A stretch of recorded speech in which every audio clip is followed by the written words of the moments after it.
Kita bersyukur pada hari ini kita di dalam kondisi sehat ya. Banyak orang Indonesia yang ke Singapura itu karena berobat. Ya. Jadi kalau kita yang di Singapura bisa hadir di sini menyembah Tuhan, bisa memuliakan nama Tuhan, ini karena kasih karunia Tuhan, kita diberi waktu, diberi kehidupan yang sehat. Puji Tuhan. Jadi kalau kita melayani atau dilayani, milih yang mana? Melayani kan ya? Karena itu berarti kita berkelebihan, kita berkelimpahan, ada buah yang bisa kita berikan dan bisa dinikmati oleh orang lain. Bapak Ibu saudara-saudari, tema kita hari ini berbuah di saat kering. Kekeringan kita itu beda-beda. Ada yang merasa kering rohaninya, ada yang merasa kering karena nggak diperhatikan oleh suami, atau anak, atau mertua, atau menantu, atau teman. Kekeringan kita beda-beda, ya. Tetapi apakah di saat-saat kita merasa, ya, kita merasa kering, kita merasa ditinggalkan oleh orang-orang yang kita kasihi atau Tuhan, kita mau tetap setia dan kita percaya bahwa Tuhan adalah Allah yang sanggup menepati janjinya. Kadang-kadang mata kita itu beda dengan mata Tuhan. Ya, mata kita itu seringkali melihat, oh kalau dia kaya, dia diberkati. Kalau dia banyak teman, berarti dia itu orang yang disenangi, ya.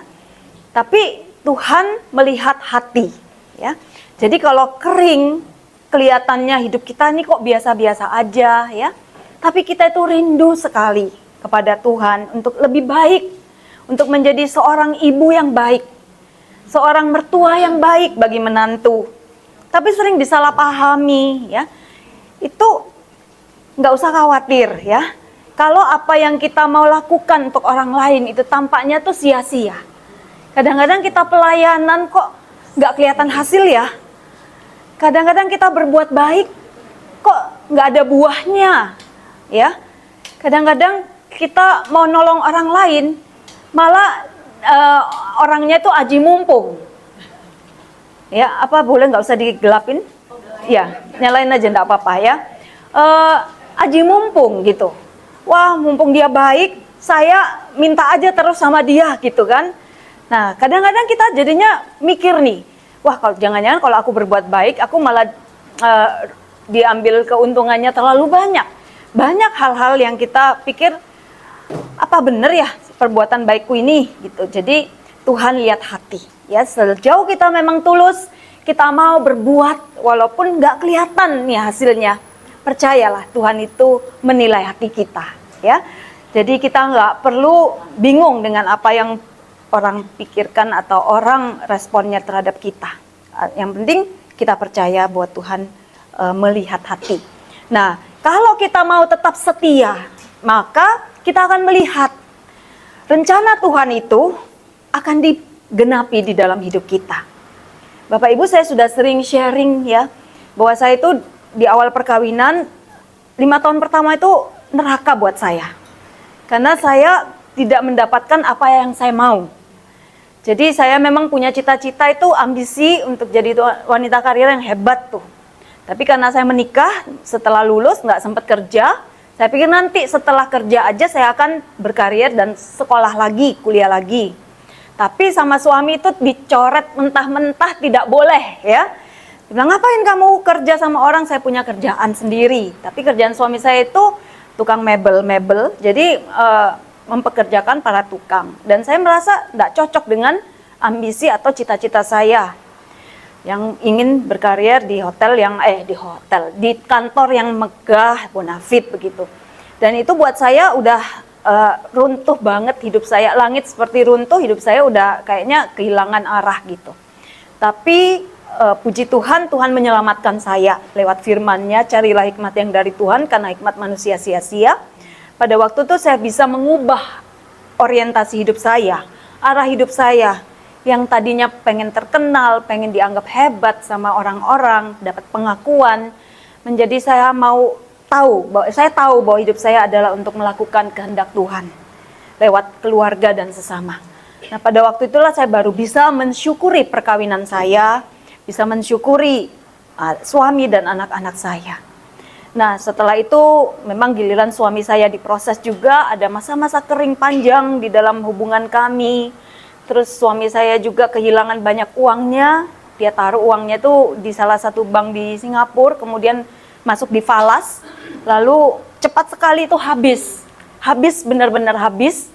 Padahal uang itu menjadi Tuhan buat suami saya kan, kalau punya uang merasa udah hidup aman gitu kan. Ternyata Tuhan mau menunjukkan bahwa uang itu nggak akan menyelamatkan kamu. Apa yang kita punya itu sewaktu-waktu bisa hilang dalam bentuk apapun ya. Tapi kalau kita bergantung pada Tuhan itu nggak akan hilang ya. Dan buah yang dimaksud di saat hidup kita ini, di dalam tema kita hari ini, itu adalah karakter Kristus di dalam diri kita. Karakter inilah yang tidak akan bisa diambil oleh siapapun. Tapi karakter itu dibentuknya itu susah ya. Banyak nangis loh kita. Kalau yang tadinya kita merasa kita ini udah baik, tanpa kita sadar bisa ada tersembunyi itu kesombongan, pride ya. Aku paling bener, aku udah berbuat baik sama mertua, sama mantu kok diginikan, nggak bisa terima aku. Banyak kan orang akhirnya luka batin tuh. Karena merasa aku udah berbuat baik nih, kenapa kok ditolak? Nah, bisa saja ada tersembunyi pride. Atau mungkin di dalam pelayanan, kita merasa udah berkorban paling banyak daripada teman kita yang lain. Nah, di situ ketika karakter kita dibentuk dengan ujian, dengan tantangan, dengan kritik, kamu kok gini? Wah, itu melukai kita. Itu tanda bahwa masih ada pride yang perlu kita olah di dalam diri kita, ya. Nah, itu ketika kita mau rendah hati, kita mau taat ya di dalam pimpinan Tuhan lewat orang yang sama-sama melayani dengan kita atau koordinator, maka di situ kita sedang belajar untuk rendah hati. Nah, ketika kerendahan hati, karakter kita dibentuk, maka kita orang yang menjadi orang yang sangat bahagia, ya. Karena dimanapun kita ditempatkan, ketika kita ditempatkan di tempat yang tinggi, dipuji pun kita nggak akan ngaruh, ya. Ketika kita ada di bawah, kita dihina-hina, direndahkan pun nggak ngefek, kita nggak sakit hati, kita nggak luka. Karena kita ada di dalam Kristus, ada di titik terbawah, di tempat yang kerendahan hati itu, di tempat paling bawah, kita udah nggak bisa jatuh lagi, ya kan? Orang mau jatuhkan kita juga udah nggak bisa. Wong kita ini sadar, aku ini siapa?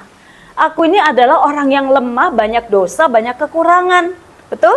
Hanya Tuhan yang baik yang bisa mengangkat aku dan menolong aku. Ya Bapak Ibu, jadinya saya menulis buku kan menjadi kekasih Tuhan, kekasih suami.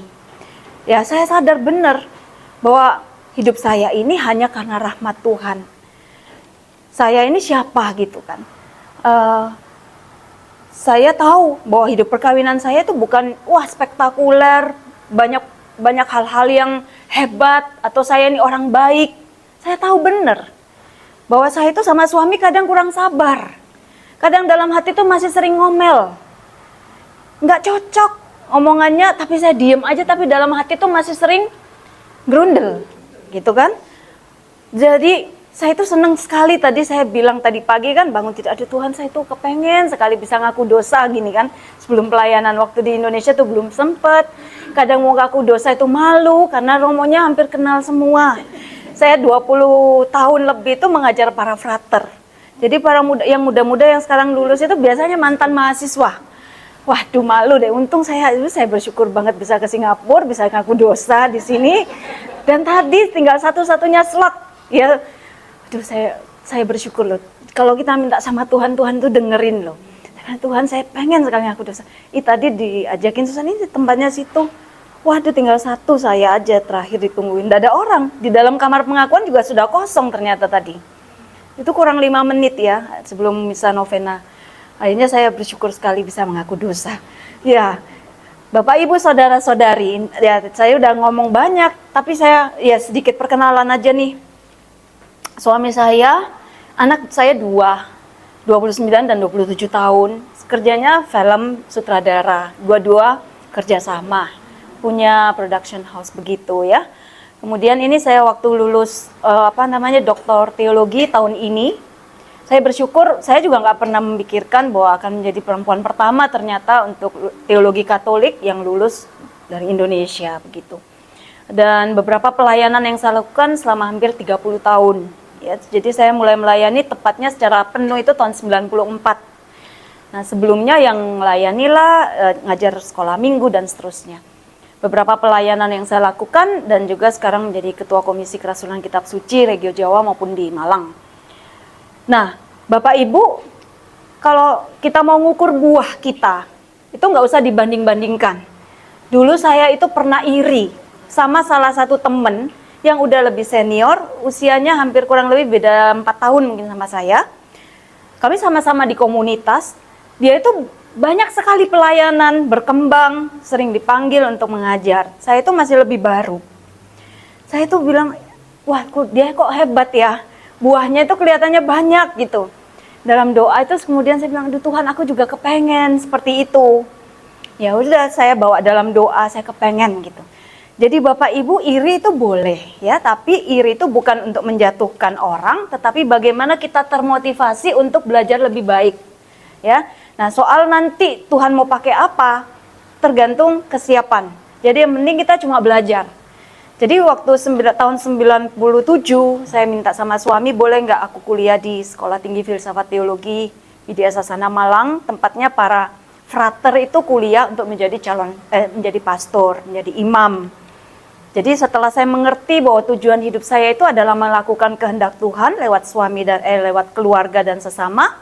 Terus saya tahu ada STFT dekat rumah, terus saya minta izin boleh nggak kalau aku kuliah di situ, ngambil kitab suci, teologi, filsafat. Tapi saya kan nggak ngerti untuk apa.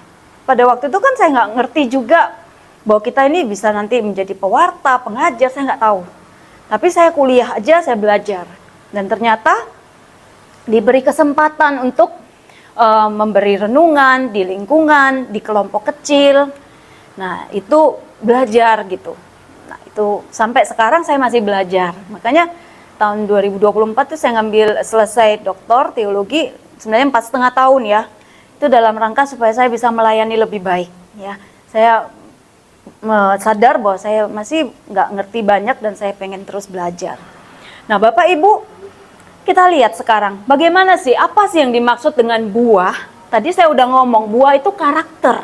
Jadi buah itu perlu proses untuk bisa tumbuh, keluar di dalam hidup kita, nampak di dalam hidup kita, itu butuh proses. Jadi buah yang kita lihat itu manis seperti ini kan lewat proses pasti. Nah harus berakar dulu nih pohonnya. Berakar itu nggak enak, nggak kelihatan di dalam tanah, betul ya? Nggak ada orang yang lihat kita mungkin waktu kita doa, kita baca firman, kita menderita di dalam rumah tangga, betul ya? Kita dihina-hina mungkin, mau pelayanan, dilarang-larang, sakit hati, nangis-nangis. Ya toh? Atau kita harus ngadepin mulut orang yang tajam. Kita hanya nangis sendirian di dalam kamar doa, nggak ada yang lihat. Tapi ternyata itu adalah saat dimana kita ditumbuhkan akarnya. Di tempat yang gelap, di tanah, nggak ada yang kelihatan. Betul ya? Jadi sama saya pernah waktu sudah mulai nih, diminta mengajar beberapa waktu. Terus suami saya bilang, stop, kamu nggak boleh pelayanan katanya. Kamu itu pelayanan cuma cari popularitas katanya gitu ya. Waduh itu sakit tuh. Saya pikir saya ini udah baik. Saya pikir ini saya udah murni, udah rendah hati, udah tulus, pengen pelayanan gitu. Tapi mungkin saja suami saya itu melihat apa yang saya nggak lihat. Betul ya? Kadang-kadang kita ini nggak bisa lihat belakang kita. Kita nggak bisa lihat, atau mungkin kita nggak mau lihat yang jelek-jeleknya diri kita. Betul? Selalu saya merasa ya saya udah baik, saya udah benar. Nah, tapi untungnya ada orang yang pasangan misalnya, atau orang terdekat kita, atau orang-orang di pelayanan yang udah mengasihi kita, itu berani untuk bicara tentang kebenaran yang kita nggak mau lihat atau kita nggak tahu tentang diri kita. Jadi kita perlu bersyukur kalau ada teman-teman yang kadang-kadang mulutnya pedes, ya, atau ada orang-orang yang judes. Nah, itu bisa menunjukkan siapa kita. Kalau menghadapi orang judes, kita marah, kita balas judes, oh berarti kasihku masih segini. Tapi ketika dia judes, aku bisa melihat, aduh kok kasihan dia ya. saya ingin dia juga mengalami kasih Tuhan. Orang Judas itu hidupnya pasti nggak enak kan? Pasti dia merasa orang lain itu salah semua gitu loh. Pasti nggak enak toh. Jadi dia nggak happy pasti. Nah kalau kita udah mengalami kasih Tuhan, kita punya kasih, kita bisa melihat orang itu dari sudut yang berbeda. Bukannya nyerang aku, tetapi orang ini kasihan, kurang kasih gitu. Bener ya? Sampai kita mau mengasihi dengan modal kasih yang sudah kita terima dari Tuhan. Nah, kalau kita bisa mengasihi orang yang Judas itu, wah kasih kita kelihatan nih, udah lumayan ya gitu. Jadi kita hanya bisa ngukur buah kita, karakter kita, ketika ada kekeringan, ada tantangan, ada musuh Bapak Ibu ya. Nah, jadi jangan mengharapkan hidup yang mulus saja tanpa musuh ya. Karena ternyata musuh itu menunjukkan jati diri kita itu siapa. Betul ya?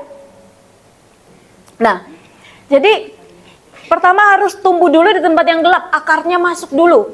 Akar masuk itu dia harus menerobos kadang-kadang batu-batu, keras tanahnya ya.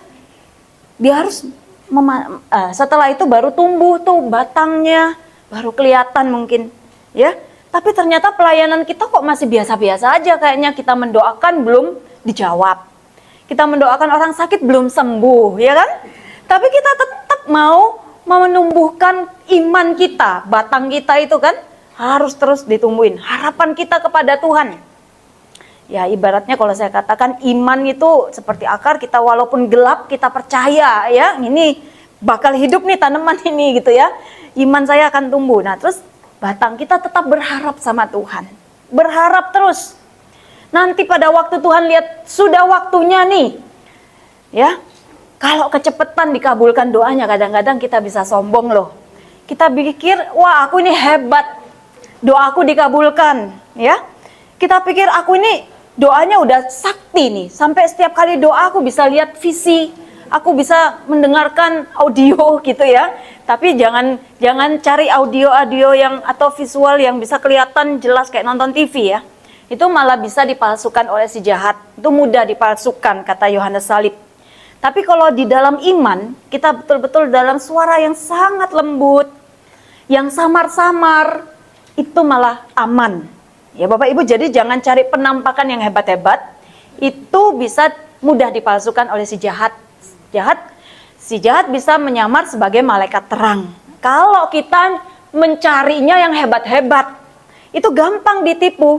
Kan kamu cari, ya udah dikasih. Si jahatnya bisa ngasih.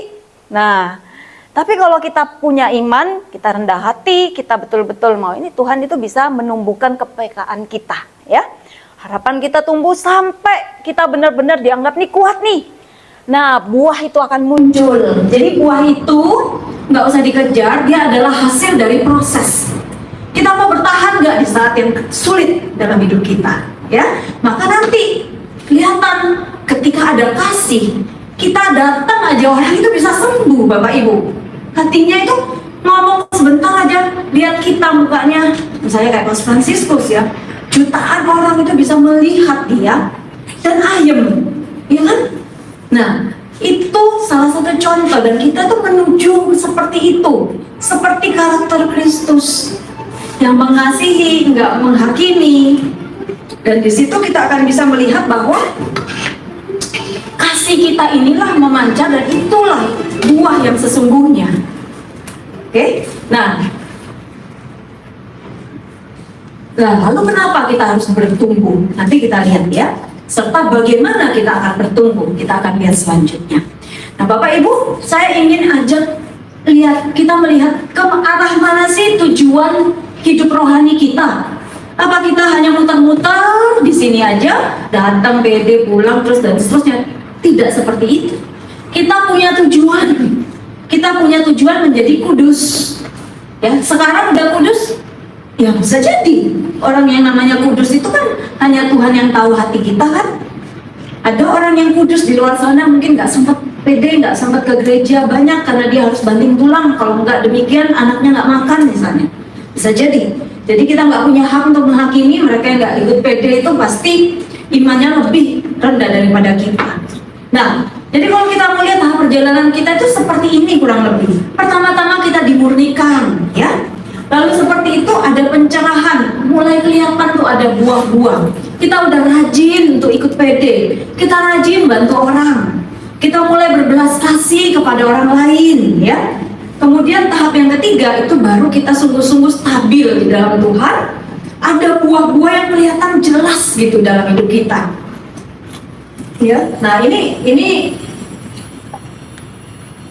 misalnya tahap pertama itu kita bertobat, menjauhi dosa, hidupnya sudah lebih sesuai dengan moral-moral Kristiani, ya. Ada belas kasih. Pada waktu kita lebih tinggi lagi, naik lebih tinggi pencerahan, itu kebajikan-kebajikan sudah tumbuh, ya, mulai kasih apa segala itu mulai tumbuh. Kemudian lebih dalam lagi, ya, semakin berserah pada pimpinan Tuhan. Ini penting Bapak Ibu. Jadi kekudusan itu bukan soal pekerjaan kita saja.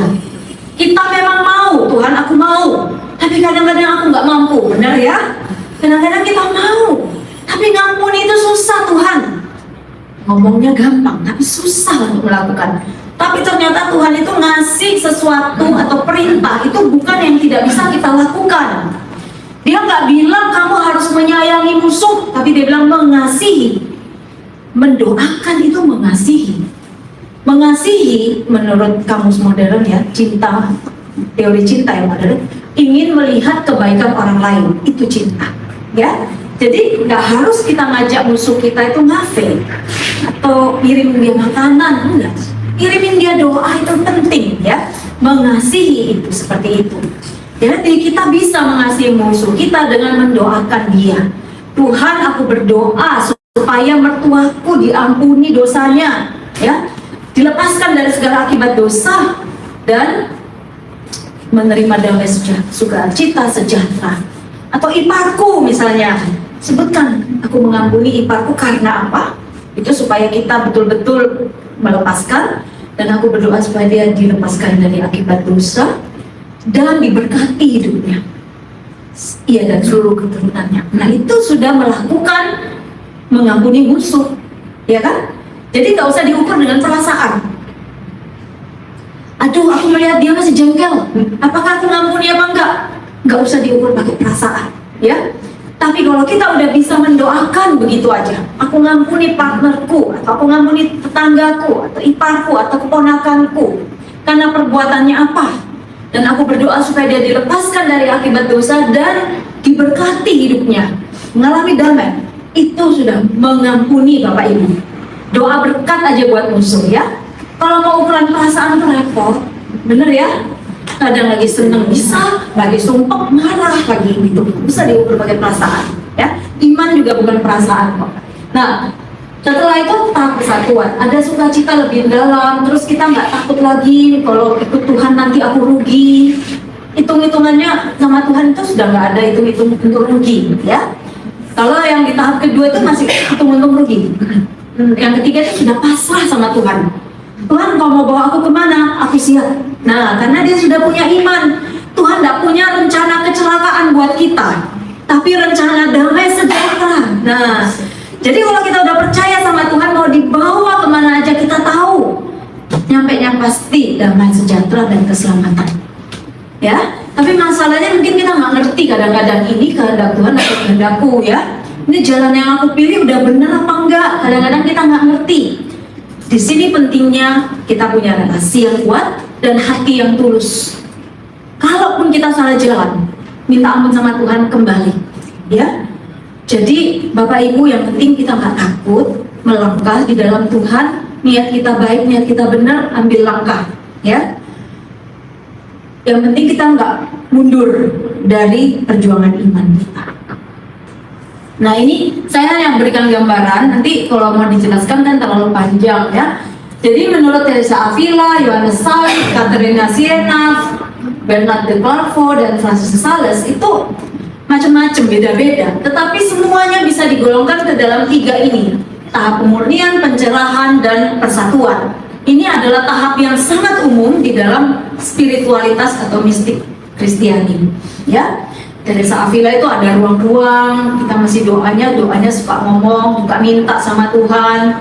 Tapi kalau kita udah lebih tinggi, ke ruang keempat, keenam, tahap pencerahan itu doanya sudah lebih pasrah, lebih hening, ya, lebih ingin bersatu dengan Tuhan, tidak terlalu banyak repot dengan permintaan ini itu lagi, gitu ya. Nanti ruang ketujuh itu masuk perkawinan rohani, udah nyambung sama Tuhan. Pokoknya apa yang Tuhan mau, aku mau, gitu ya. Kehendak Tuhan itulah kehendakku. Nah, Yohanes Salib juga bilang kadang-kadang lewat pas pemurnian kita mengalami tuh jatuh bangun, malam gelap, kepengen dapat mobil lagi kok nggak dapat misalnya ya.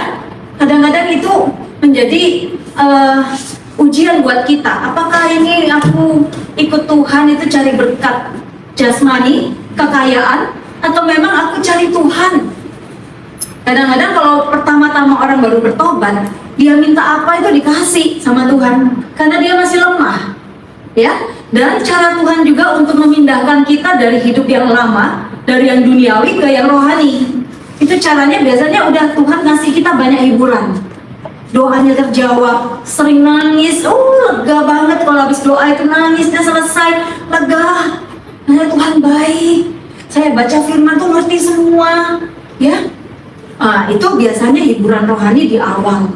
Tapi setelah kita kuat, Tuhan biasanya tuh mengurangi pelan-pelan, ya, hiburan-hiburannya supaya kita sadar bahwa yang kita tuju itu bukan cari senengnya, bukan hiburan rohaninya, tapi Tuhan, ya. Kalau kita dikasih hiburan rohani terus, kadang-kadang kita lupa nanti bahwa Tuhan, aku tergantung pada Tuhan. Kita pikir kita yang sudah hebat, ya. Kita pikir kita yang sudah baik. Nah, jangan sampai kita lupa.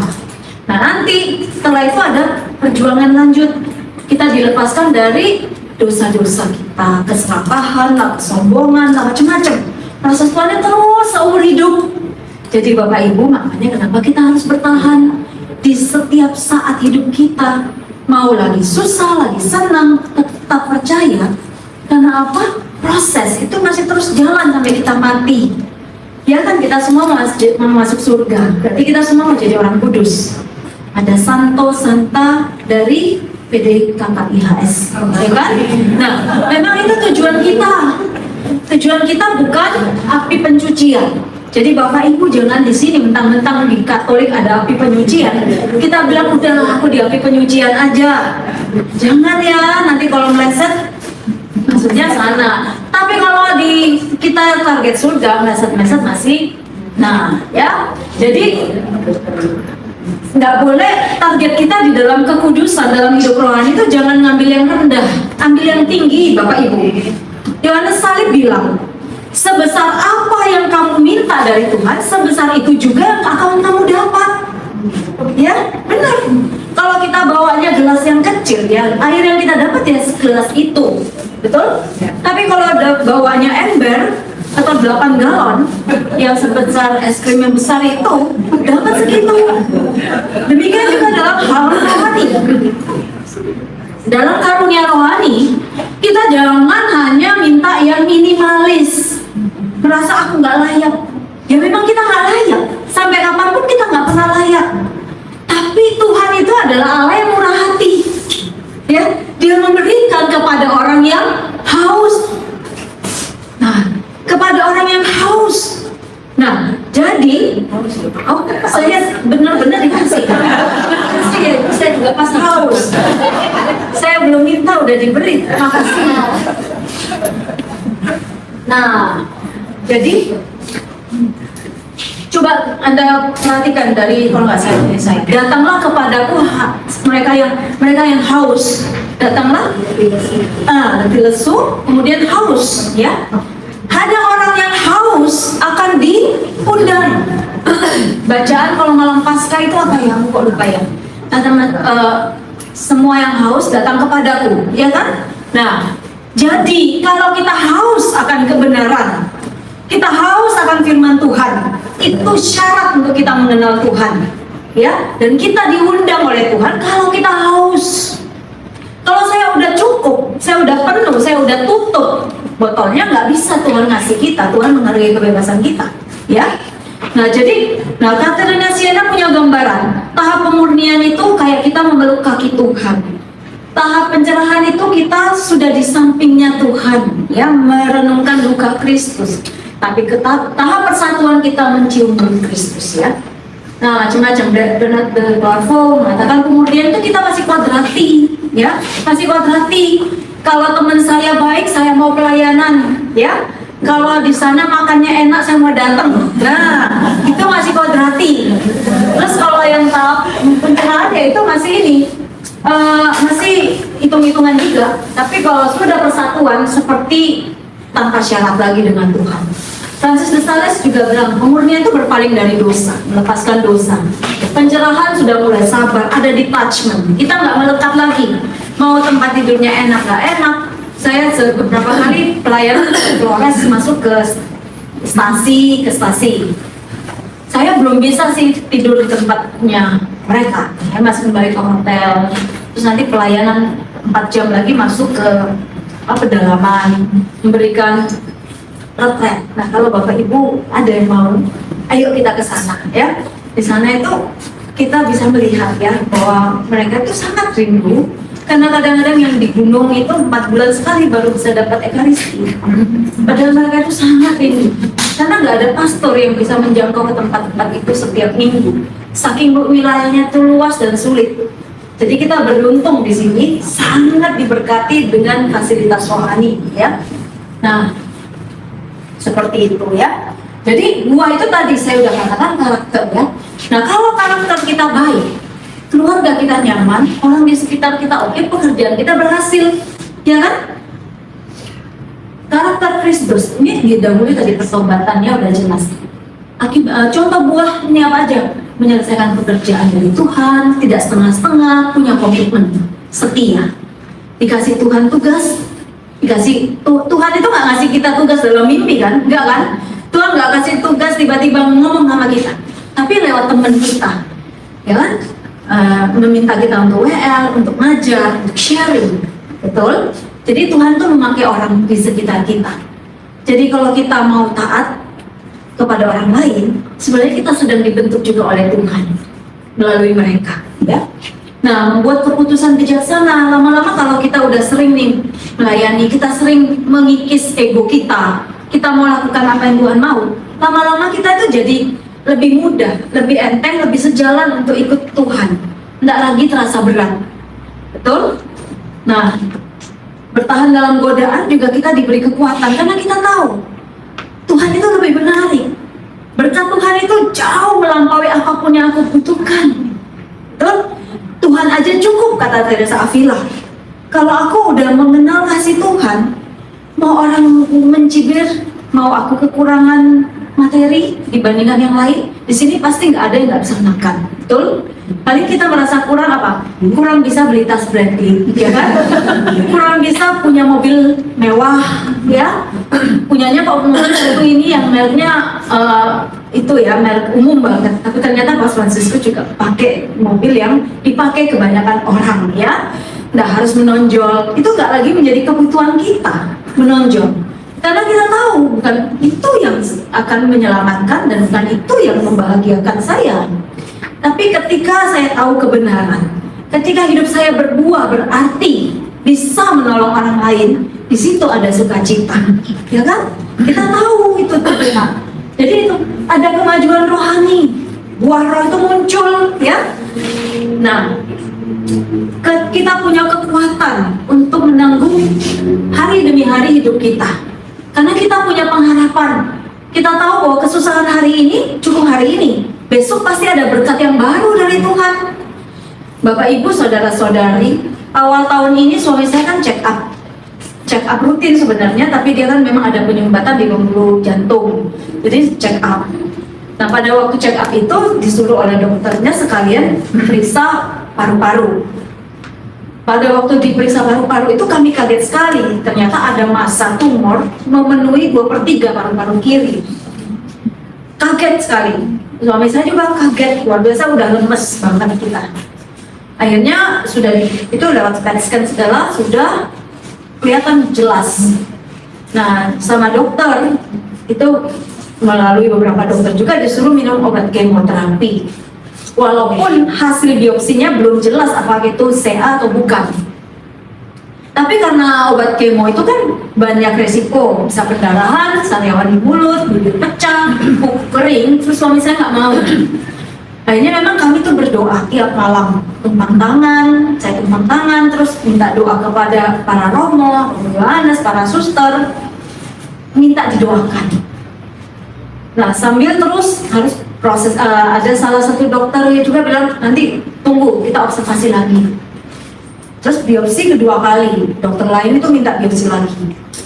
Hasilnya lama banget, dibawa ke Singapura 2 bulan. Nggak kelihatan, nggak jelas katanya, diulangi lagi. Sampai akhirnya keluar tidak ada DNA kanker dalam darah katanya gitu. Wah kita udah senang. Terus difoto lagi, ternyata tumor yang tadinya 15 cm kali 10 kali 8 ya, pokoknya besar, hampir 2/3. Ternyata sudah berkurang volumenya 52%, berkurang, mengecil tanpa obat, hanya doa. Jadi kami bersyukur banget. Apa yang tadinya tampaknya itu seperti malapetaka ya, kutuk, waduh, gimana ini? Kan sudah konsultasi, dokter bilang harus operasi, kalau enggak akan mendesak jantung dan sesak napas, karena udah dekat besar banget. Tapi kan takut dioperasi suami saya. Katanya dokter itu harus dipotong lah rusuknya, sampai tangan bisa masuk, kok ngeri ya. Jadi ketemu dokter itu nggak pas semua gitu loh. Sampai kita tuh nggak berani mengambil tindakan apa-apa karena ketemu dokter nggak pas semua. Sampai suami saya mikir, kayaknya memang Tuhan ini nggak ngizinin aku mengambil tindakan medis ya. Kok ketemu dokter ini semua nggak meyakinkan begitu. Akhirnya doa. Ternyata memang seringkali juga dalam hidup kita ada hal-hal yang buruk itu menimpa karena kemuliaan Tuhan mau dinyatakan. Ya asal kita tetap bertahan, tetap percaya. Nah dengan doa ternyata saat ini suami saya itu bersaksi kemana-mana bahwa memang kuasa doa itu nyata.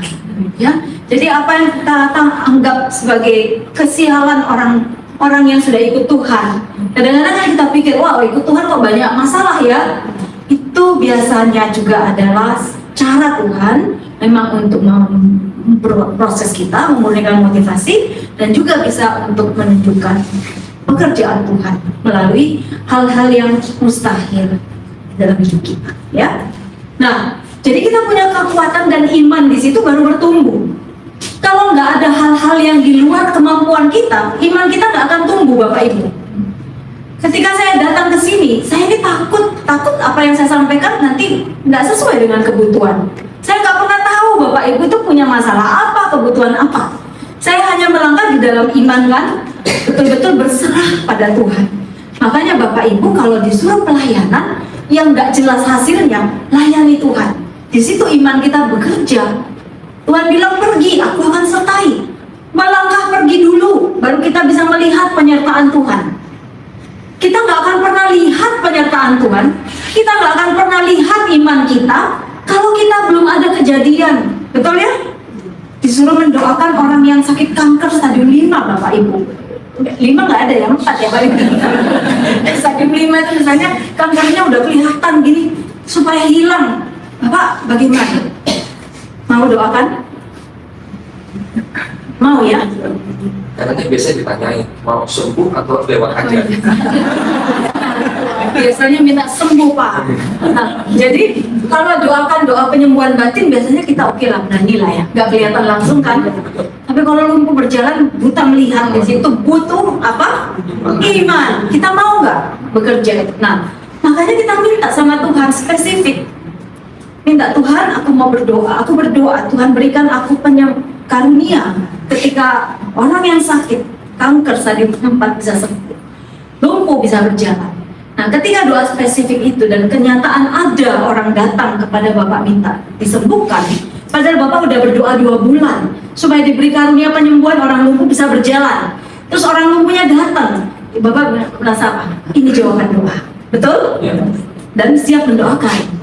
Tapi kalau kita nggak pernah memberikan suatu visi di dalam hidup kita, di dalam pelayanan, dalam karunia, maka kita nggak akan pernah siap, ya. Dan iman itu hanya kelihatan ketika kita mau lakukan, betul? Iman itu sekali lagi bukan aku merasa aku beriman, betul? Siapa yang di sini merasa imannya sebesar gunung? Pasti nggak ada yang angkat tangan. Kalau dibilang imannya sebesar biji sesami, semua angkat tangan, betul? Makanya Tuhan itu tahu kita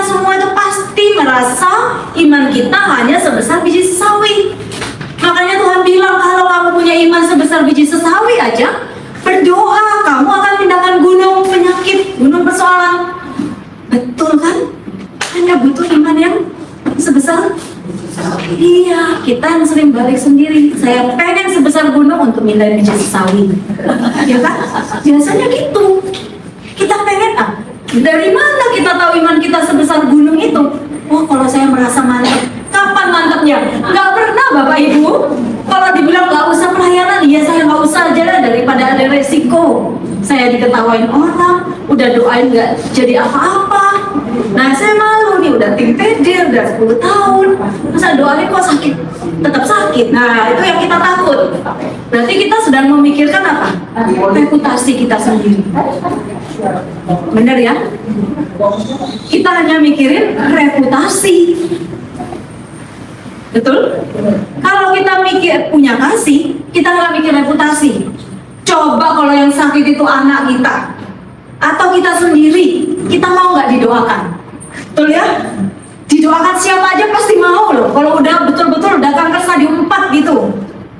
Nah, kalau kita punya kasih, kita mendoakan tanpa memikirkan reputasi. Betul ya? Nah, minta kasih yang lebih besar supaya kita berani mengambil resiko. Ya, nah iman itu hanya muncul tampak di dalam perasaan atau tindakan? Tindakan. Jadi udahlah bertindak dengan rasa takut, Bapak Ibu. Apakah Bapak Ibu pikir saya nggak takut? Saya takut jadi berdiri di depan ibu-ibu, benar? Tadi masih mikir ada Tuhan, saya nggak takut, saya nggak bisa, saya nggak laku dosa, gitu kan? Tapi karena saya takut, saya berdoa. Nah, Bapak Ibu, lakukan. Di situ kita akan melihat penyertaan Tuhan. Oh iya ya, ternyata Tuhan nggak meninggalkan aku ya. Ketika aku mau melakukan pekerjaan yang sebenarnya aku nggak bisa. Yang bisa itu Tuhan. Yang nyembuhin itu kita nggak bisa nyembuhin orang. Yang bisa itu Tuhan. Nah, kita mau nggak memperlihatkan kuasa Tuhan itu bekerja lewat kita aja. Cuma mengulurkan tangan, numpangin tangan, Tuhan bekerja. Betul? Nanti pas kita, emangnya siapa aku? Siapa kita semua? Gak ada apa-apa di hadapan Tuhan. Tapi ketika kita menolkan diri kita, disitulah Tuhan yang menjadi 100%. Ya? Jadi bertindak dengan iman yang sebesar biji sesawi, artinya yang takut apa? Yang besar takutnya, yang besar malunya, yang besar khawatirnya, betul? Tapi itulah yang Tuhan minta. Amin. Mau ya Bapak Ibu ya? Diutus untuk mendoakan orang yang sakit di rumah sakit. Mendoakan orang yang sedang berbeban berat. Orang yang sakit, lumpuh berjalan, buta melihat. Itu visi kita. Kemuliaan Tuhan dinyatakan. Gimana kemuliaan Tuhan dinyatakan? Di dalam kemustahilan. Kalau kita hanya mau bekerja, melakukan pekerjaan yang kita bisa lakukan sebagai manusia, tidak kelihatan kemuliaan Tuhan. Oke? Ya, apa yang konkret yang bisa kita lakukan itu bukan hal besar, tapi hal kecil, di mana dari Shalisiu, Mother Teresa juga katakan motivasi kita yang penting. Untuk siapa kita lakukan dan bagaimana kita lakukan? Apakah kita lakukan dengan ucapan syukur atau nggak bersungut-sungut? Ya, wah sumbangan lagi ya. Atau kita mau memberi sebesar apa yang kita bisa, ya? Nah, dan untuk siapa? Apakah kita lakukan supaya dia menganggap aku orang baik? Ataukah kita lakukan karena supaya Tuhan semakin dikenal dan dimuliakan dan dikasihi oleh orang lain juga lewat perbuatanku? Ya, itu motivasinya. Untuk siapa dan bagaimana aku lakukan? Bukan soal apa, ya, bukan soal besar kecil pekerjaannya. Dan mengapa kita harus bertahan? Karena ini memang Tuhan yang perintahkan. Aku telah menetapkan kamu supaya kamu pergi dan menghasilkan buah, dan buahmu itu tetap sampai mati. Kita tetap perlu punya karakter Kristus. Katanya tambah tua karakternya tambah susah dibentuk. Makanya kalau sejak muda udah dapat banyak ujian, tua kita dapat ujian lagi, kita perlu bersyukur. Karena itu yang akan membentuk karakter kita supaya seperti Kristus. Tanpa ujian kita nggak akan tahu kita ini sudah mengasihi atau bukan, atau belum. Kalau orang baik sama kita, kita baik sama dia. Semua orang juga seperti itu. Tapi kalau orang membenci kita, kita bisa tetap berdoa untuk dia. Itu karakter Kristus. Itu adikodrati. Itu cinta ilahi. Itu mengasihi. ya. Jadi level kita bukan yang kodrati, bukan soal suka sama menyukai, tapi mengasihi, ya. Menyukai itu kalau kamu baik, saya baik, ya. Nah, maka kata tuannya, baik sekali perbuatanmu, hai hambaku yang baik dan setia. Kamu sudah setia dalam perkara kecil, aku akan berikan kepadamu hal yang lebih besar. Jadi sama, ketika kita mengambil tanggung jawab kita di keluarga dengan baik, Tuhan akan percayakan kepada kita banyak jiwa-jiwa juga untuk dilayani dan diselamatkan, ya. Ketika kita mau taat untuk urusan-urusan yang kecil, yang sepele, yang nggak berarti, kita akan dipercaya oleh sesama kita, oleh Tuhan juga, ya. Demikian setiap orang di antara kita memberi pertanggungan jawab akan diri sendiri. Buat setiap orang itu unik. Ini penting ya Bapak Ibu, ya. Kita nggak usah membanding-bandingkan. Ada lagu Indonesia tuh, tahu nggak, ojo dibanding-banding ke. Nah itu ya, jadi ojo dibanding-banding ke, ya. Jadi jangan orang lain mungkin bisa nyanyi, yang satu bisa ngajar. Kita kalau doa, kita punya hati yang berbelas kasih. Lihat orang susah, kita bisa doa sampai 1 jam. Itu namanya pendoa syafaat. Karunia itu kan macam-macam, ya. Jadi kalau yang satu diberi karunia yang lain, mungkin kita diberi karunia yang berbeda. Kita punya uang 100.000, ya 100.000 rupiah nih ya, 50.000 dikasih ya kayak tadi. Itu punya karunia berbelas kasih, murah hati, ya. Ada orang lain yang apalagi karunianya hospitalitas. Kalau ada orang yang mau menumpang di rumahnya, dia terbuka misalnya, ya. Atau ada karunia untuk apa lagi, mengajar, atau karunia untuk mendoakan orang sakit, ya, atau karunia untuk apa lagi, memimpin, ya. Kalau dia memberikan arahan kepada anggota, orang itu bisa nurut, macam-macam, ya. Setiap orang itu unik. Nah, apakah kita mau mengembangkan talenta yang sudah Tuhan percayakan pada kita? Dari mana kita tahu ini talenta kita untuk kita kembangkan? Biasanya orang minta sama kita, bisa nggak Pak WL? Oh bisa, berarti talentanya di WL. Bisa nggak musik? Talenta di musik.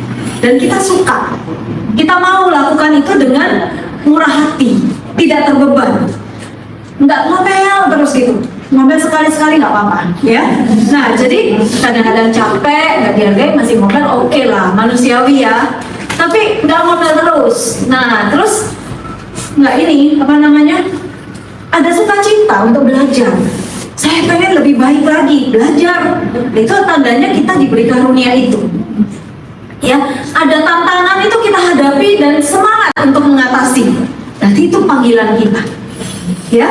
Tapi kalau kita terbeban, rasa nggak mau, itu berarti bukan panggilan kita di situ, ya. Nah jadi unik setiap orang. Lakukan dulu ya hal kecil, maka kita akan bertumbuh. Jadi bagaimana sekarang? Bagaimana caranya kita tetap berbuah di segala musim kehidupan kita?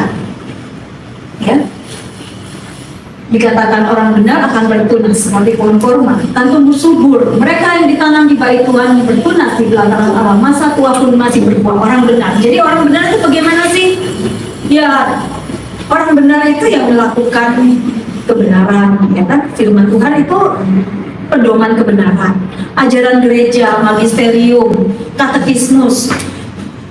Memang nggak semua jelas di dalam kitab suci, ya. Oleh sebab itu dalam gereja Katolik ada magisterium, ada dokumen gereja, konsili Vatikan, ada macam-macam untuk kehidupan, tentang teknologi, tentang alam, itu semua diturunkan lebih jelas lagi, lebih konkret bisa kita pelajari di dalam gereja Katolik, ya. Apa yang harus kita lakukan? Bayi tabung boleh nggak? Ya kan? AB boleh nggak? Itu nggak ada dalam kitab suci kan? Tapi ada di dalam ajaran gereja. Nah, untuk itu kita perlu melakukan kebenaran seperti yang gereja ajarkan. Kalau semua masing-masing mengikuti kebenarannya sendiri, karena dapat dalam doa, bisa kacau Bapak Ibu, ya. Nah, tapi kita punya gereja yang memberi kita pedoman. Diberkatilah orang yang tadi sudah disampaikan oleh Bapak, ya, mengandalkan Tuhan dan menaruh harapannya. Ini penting menaruh harapannya. Bapak Ibu, disertasi saya itu tentang spiritualitas Yohanes Salib dalam perkawinan yang menderita, khususnya teologi kerajaan. Saya meneliti lapangan, ya, kepada Bapak Ibu-ibu yang bertahan melewati perkawinan yang sulit selama lebih dari 10 tahun. Nah, satu kunci bertahan dalam iman, harapan, dan kasih ajaran gereja. Melewati saat sulit, akhirnya mereka tumbuh tuh relasinya dengan Tuhan, bisa menerima pasangan, dan talentanya juga bertumbuh. Karena apa? Semua penderitaan itu dibawa, ya. Jadi kalau menurut Yohanes Salib, penderitaan kita itu diakibatkan karena apa? Pikiran kita, ya, yang kadang-kadang sangat egosentris, tidak sesuai dengan kehendak Tuhan. Nah, itu perlu dimurnikan dengan iman. Kemudian ingatan-ingatan kita, mungkin memori kita itu jangan dulu aja, ya. Oh, kalau aku kawin sama mantanku itu aku lebih happy, lebih kaya, lebih bahagia, dan seterusnya. Terikat pada memori masa lalu. Ini harus dimurnikan dengan harapan melihat pada pertolongan Tuhan, janji Tuhan yang nggak pernah salah, ya. Kemudian keinginan-keinginan kita yang macam-macam ini harus dimurnikan dengan kasih kepada Tuhan dan kepada keluarga sesama. Ketika kita tetap komit nih, ngambil tanggung jawab di keluarga, lakukan apa yang harus kita lakukan, akhirnya kasih kita itu tumbuh. Kesetiaan itu menumbuhkan cinta yang sejati. Nah, bukan tergantung dia baik apa enggak. Suami saya baik, suami saya jahat, saya lebih jahat. Nah, itu berarti kasih belum tumbuh, ya kan? Nah, ketika iman, harapan, dan kasih itu memurnikan pikiran, akal budi, ingatan, dan keinginan, maka penderitaan itu mempunyai dimensi ilahi, ya. Pada saat itulah rahmat Tuhan bekerja dan mengubah kita. Nah, makanya kita perlu mengandalkan dan mengharapkan Tuhan. Kalau saat ini kita lihat hidup kita ini nggak baik-baik aja nih, keluarga nggak sesuai dengan rencana kita dari awal, masuk perkawinan kok semuanya nggak beres, kemudian kita lihat kok masa depan suram, ya. Ingat, itu bukan akhir dari segalanya. Yeremia 18 ayat 4 katakan apa? Coba kita baca bersama.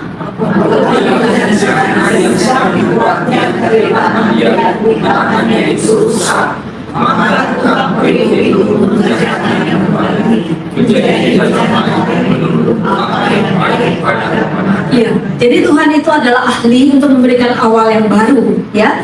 Jadi Bapak Ibu, kita nggak usah kecil hati. Setiap hari adalah saat yang baru untuk Tuhan memulai pekerjaannya di dalam diri kita. Jadi kita nggak usah kecil hati.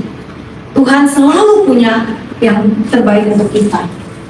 Ini saya lewati aja, ya. Nah, jadi kuncinya ini juga doa. Saya ngambil dari beberapa Santo Santa. Yohanes Salib bilang, setiap orang perlu tahu, walaupun Tuhan tidak menjawab doa kita segera, tetapi Dia tidak pernah gagal menjawab doa kita pada saat yang tepat jika kita tidak menjadi lemah dan berhenti berdoa. Ya. Lalu kata Nenek Siena bilang juga, kalau kamu doa aja digoda, apalagi nggak doa. Ya, kalau kamu doa aja masih sering jatuh, apalagi kamu nggak doa. Makanya dia bilang jangan berhenti berdoa. Ya, setan biasanya menggoda kita waktu kita doa supaya kita menjadi lemah. Aduh, merasa aku doa tapi kok aku ketemu dia kok marah, ya. Aduh, percuma ya aku doa. Nah, itu yang setan mau. Percuma aku doa, ya. Akhirnya aku nggak usah doa, mendingan, ya, daripada aku doa ikut PD kok aku relasi dengan apa? Dengan IPA ini kok belum beres. Walaupun belum beres, datang, ya. Justru di situ kita sedang berjuang untuk bisa membereskan masalah kita. Kalau kita mundur, kita kehilangan kekuatan dari Tuhan, ya. Nah, dan Aquila mengatakan jika kita tidak menyerah dan berhenti berdoa, maka Tuhan akan menyediakan segala sesuatu demi kebaikan kita, walaupun kita tidak menemukan seorang pun untuk mengajar kita. Jadi jangan khawatir Bapak Ibu, Tuhan itu ada buat kita. Dia bisa pakai siapa aja untuk menolong kita, ya, asal kita nggak pernah berhenti berharap dan mengandalkan Tuhan. Berharap mengandalkan Tuhan tuh gimana sih? Percaya walaupun nggak melihat. Doa, percaya Tuhan sudah dengar. Kalau Bapak Ibu doa tapi nggak percaya Tuhan dengar, terus ngapain berdoa? Udah nggak usah doa kalau nggak percaya. Tapi kalau kita doa kita percaya, Tuhan itu sejauh doa. Tuhan ada di hati kita, Dia sejauh doa kita, ya. Nah, dan Yohanes Fiani mengatakan semua orang kudus memulai pertobatan lewat doa dan dengan doa bertahan sampai akhir, dan semua orang terhilang karena mereka melalaikan doa. Ya, ini jadi, ya, semua orang itu bertobat karena doa, bertahan karena doa, dan hilang karena lalai dalam doa. Ini saya mau kembali ke sini tadi. Jadi, ya, doa yang terus-menerus ini memampukan kita bertahan di saat yang sulit. Jadi, jangan lepaskan doa. Itu yang membuat kita nyambung terus dengan Tuhan. Akhirnya saya mau tutup, ya. Dan ini yang paling penting juga, bahwa kalau kita itu saat ini masih dilanda kekeringan, ketidakpahaman tentang apa yang Tuhan kerjakan di dalam hidup kita, semua gelap, kok masa depan suram, nggak kelihatan ada cahaya di ujung sana, ya, nggak kelihatan ada tanda-tanda masalah ini bisa selesai, ya. Ternyata ini yang Tuhan sedang kerjakan. Padahal kita udah doa, ya. Kita nggak membalas orang dengan lebih kejam, ya. Kita udah doa, kita udah sabar. Ternyata ini yang Tuhan mau kerjakan. Orang yang menanti-gantikan Tuhan, ya, mendapatkan kekuatan baru. Kita nggak nyangka, ternyata lewat kesulitan, lewat penderitaan, lewat kegelapan ini, Tuhan itu sedang menumbuhkan kekuatan yang nggak bisa hanya diberikan kalau kita nggak lewati semua perjalanan yang berat itu, ya. Dan seumpama Raja Wali yang naik terbang tinggi dengan kekuatan sayapnya, mereka berlari, kita berlari terus mencari Tuhan dan tidak menjadi lesu, berjalan tidak jadi lelah. Nah ini loh paling penting. Apa sih yang kita bisa harapkan dari dunia? Nggak ada yang pasti, Bapak Ibu, selain ketidakpastian. Tapi ketika kita tetap percaya pada Tuhan, kita menjadi orang Kristiani yang sangat-sangat diberkati karena kita punya kekuatan. Apapun yang terjadi kita nggak kehilangan harapan, ya. Kita berjalan terus haus akan Tuhan karena kita belum dapat apa yang kita butuh. Kalau kita udah dapat, mungkin kita berhenti berdoa. Dan Tuhan bilang, itu bukan yang aku mau, tapi aku mau kamu terus mengenal aku, ya, terus berpaut dan mengandalkan aku. Itu yang Tuhan mau. Jadi Bapak Ibu, orang benar itu kadang-kadang tampaknya hidupnya susah, ya. Kadang-kadang banyak kecelakaan, banyak masalah. Tapi kalau kita lihat dalam Mazmur 73, hanya kelihatannya begitu, bahwa orang fasik itu tambah gemuk, tambah kaya, kayaknya sukses terus. Tapi dia ditempatkan di jalan yang licin. Sewaktu-waktu dia bisa terpeleset dan jatuh karena nggak pernah diingatkan. Tapi kita yang berjalan dengan Tuhan, sedikit salah kan sudah disentil, misalnya kita dijewer, ada aja masalah, supaya kita kembali ingat, aku membutuhkan pertolongan Tuhan, ya. Baik, jadi hidup kita itu bukan seperti ini, ya. Hanya sebentar.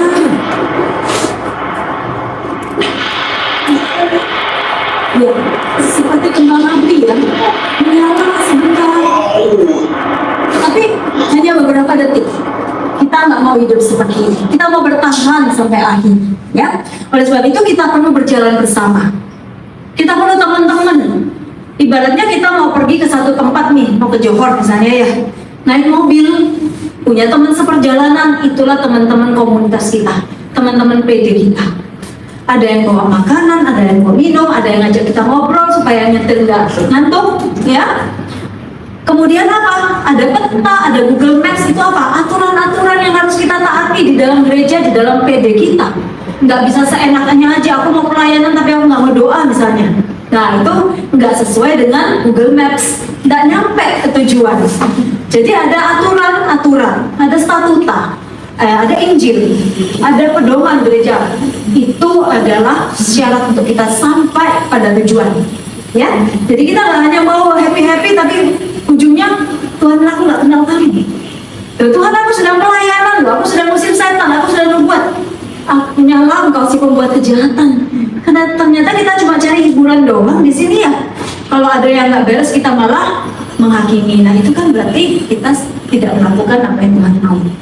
Jadi penting sekali untuk tetap ingat, ya, tujuan akhir kita itu menjadi kudus. Oke? Jadi apapun yang kita lakukan, tujuan akhirnya persatuan dengan Tuhan. Bagaimana caranya? Apakah aku sudah lebih mengasihi? Pertanyaan itu. Kata Yohanes Said, nanti di akhir hidup kita cuma diukur dengan kasih kita, ya. Kasih itu juga bukan perasaannya, tetapi mau lakukan komitmen walaupun kita lagi kering, walaupun kita nggak siap. Tapi kalau kita udah komit, kita tetap harus lakukan. Itu juga kasih kita kepada Tuhan dan orang lain, ya, teman-teman kita. Kerendahan hati dan ketaatan ini bisa dicapai lewat perjuangan, ya, pelayanan, digesek sana gesek situ. Tambah lama tambah rendah hati, tanpa kita sadar kita semakin rendah hati. Jadi jangan takut dengan ujian. Berterima kasih pada orang yang suka menggesek kita, ya, karena itu adalah orang-orang yang dipakai oleh Tuhan untuk memahat kita.